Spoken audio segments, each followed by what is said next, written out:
Avrupa Serpiyaya Kurd. Li Bakur Kurd Serpiyaya. Hatta li Tehran bile Kurd muzahara dikin. Li Kobani, li Rojava şeriki diroki tejyan kirin. Li başur meri zede ve nabini. Halbuki beri hemikesi başur lazım li Kobani li Rojava haydar kevi. Çünkü parlamenti başur, hükümeti başur, u serukati heremi başur. Vasfaka yekkemin çiye ki bikane Rojava kantona binası. Alakate çe biki, alikariye biki.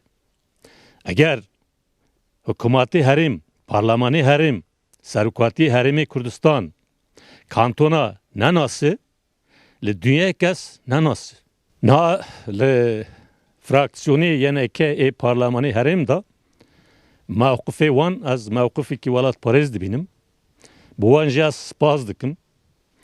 Çünkü wana hinek biryar pêşxistin, xwastin ki parlaman ve biryara qabil bike ve qara wergire.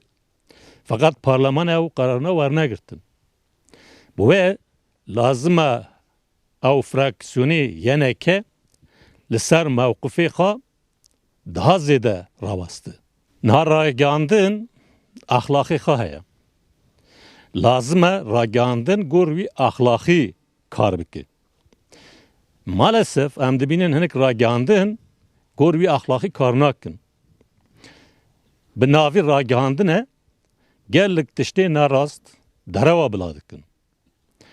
Ewa zarareke mezin dide herekê Kurd. Baweriya min ew ki ragandinê Kurdistan bi tevayî ne tekê beşikî, hemû beşa. Lazım e netewî demokratîk bo xwe esas wergire. Xizmetê civakê bo xwe esas wergire.